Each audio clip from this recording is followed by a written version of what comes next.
Panorama de mercado dia 1º de julho, quarta-feira, iniciando aí um novo mês, iniciando um novo semestre. Tivemos aí hoje um dia parecido com ontem, o Ibov começou aí pesado o dia e foi se recuperando ao longo do pregão.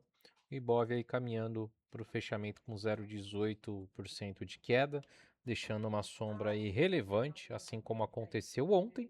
E já temos uma dinâmica do Ibov trabalhando acima das médias mais rápidas. Então, já havíamos aí monitorado há alguns dias, né, esse cenário de um fundo duplo. E a gente pode ter aí, caso voltemos a trabalhar acima dos 75 mil, uma possível reversão de curto prazo. Contudo, né, como também vem enfatizando bastante aqui, a gente está num cenário ainda bastante incerto, cenário eleitoral aí com Lula ainda em vantagem sobre o Flávio, essa briga aí entre a família Bolsonaro, Flávio, a Michele, obviamente também não ajuda o cenário de curto prazo, a Michele tem uma grande influência aí sobre os evangélicos, mulheres, né? Então isso pode acabar pesando aí nas próximas pesquisas, uma rejeição ainda maior para o Flávio. Então, o cenário eleitoral ainda bastante indefinido. De notícia também tivemos hoje aí os Estados Unidos, né? é, sancionando ali algumas pessoas, algumas empresas aí envolvidas com o PCC. Não sabemos se isso vai ter mais consequências, novos nomes, novas empresas, né? Alguma coisa que venha a respingar aí sobre bancos, tá? Mas é uma coisa que a gente tem que monitorar também no curto prazo, diante das incertezas que nós estamos, com juros ainda muito altos, com commodities em queda e com o cenário eleitoral aí começando a fervilhar, né? A gente entra em agosto aí no mês que vem já com os candidatos definidos. Então a gente deve começar a ver isso potencialmente fazendo preço por aqui. Então, apesar do Ibov ter reagido das mínimas e estar querendo ativar um fundo duplo, a gente ainda tem bastante incertezas e isso não dá tanta convicção de cravar que o Ibov vai, né, fazer fundo a partir aqui dos 168 mil e voltar a reverter a tendência. Então ainda requer muita atenção da dinâmica e monitorarmos a dinâmica dos preços a partir daqui, juros, commodities e cenário eleitoral. Mas enfim, o Ibov, se nos próximos dias vier romper os 175, começa a trazer uma leitura de reversão. O S&P fechou em leve queda de 0,22 depois de 3 pregões aí mostrando força.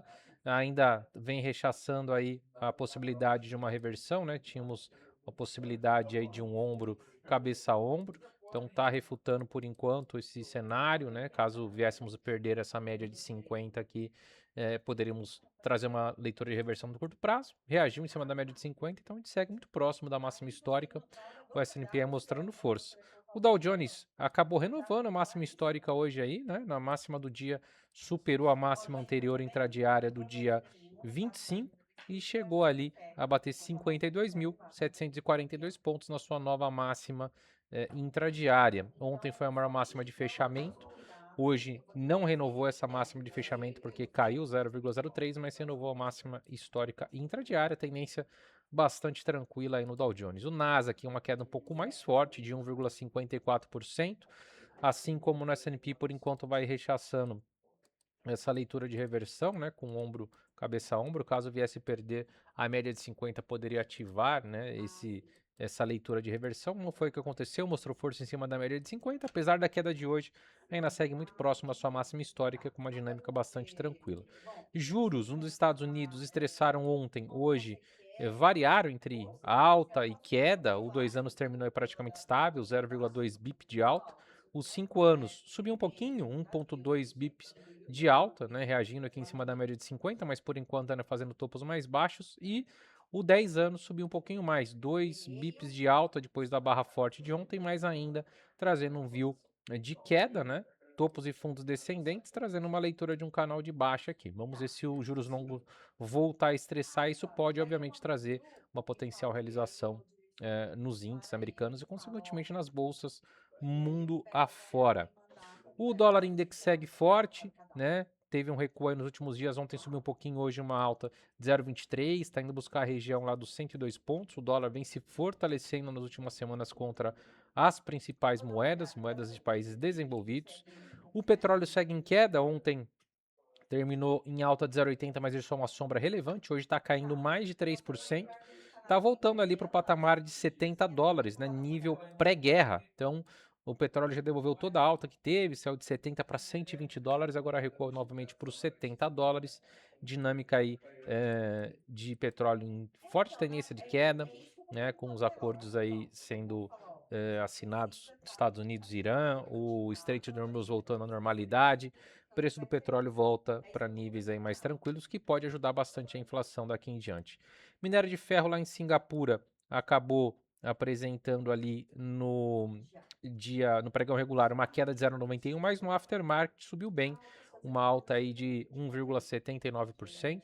A gente tem troca de contrato, então acaba influenciando também nessa variação grande entre o pregão regular e o aftermarket, mas ainda numa tendência de baixa. Está respeitando a média de 21 como uma resistência. Se vier a partir dos próximos dias aí um pivô de alta aparecer aqui no gráfico diário, a gente começa a reverter a tendência, né? E chegamos quase no fundo de fevereiro, lá no patamar de 95, mas pode fazer fundo aí num patamar um pouquinho maior, nos $97. Metais preciosos, tivemos o ouro trazendo bastante volatilidade hoje, teve caindo bem, teve subindo mais forte. Está no momento com uma alta de 0,68, mas ainda numa clara tendência baixista. A prata também bastante volatilidade, ontem subiu um pouquinho 0,48, hoje está subindo 1,01. Por enquanto um repique até na média de 9, pode voltar a perder fundo, né? A gente tem a prata e o ouro bastante voláteis nos últimos dias, mas com uma dinâmica aí de tendência de baixa bem definida.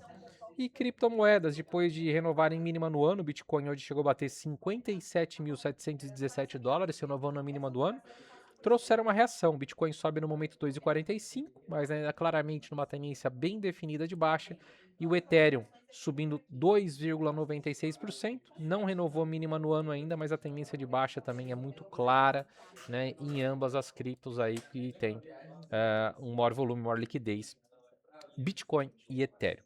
Vamos monitorar os próximos dias, a gente está começando aí um novo mês, um novo semestre, ficar de olho nas eleições, nas pesquisas que venham a sair e como isso vai acabar afetando o nosso mercado, a dinâmica, se vai acabar fazendo preço aí no curto prazo e, obviamente, leitura de dados econômicos também muito importantes para observarmos se a inflação vai arrefecer. Isso pode ser bastante positivo aí para os mercados, beleza?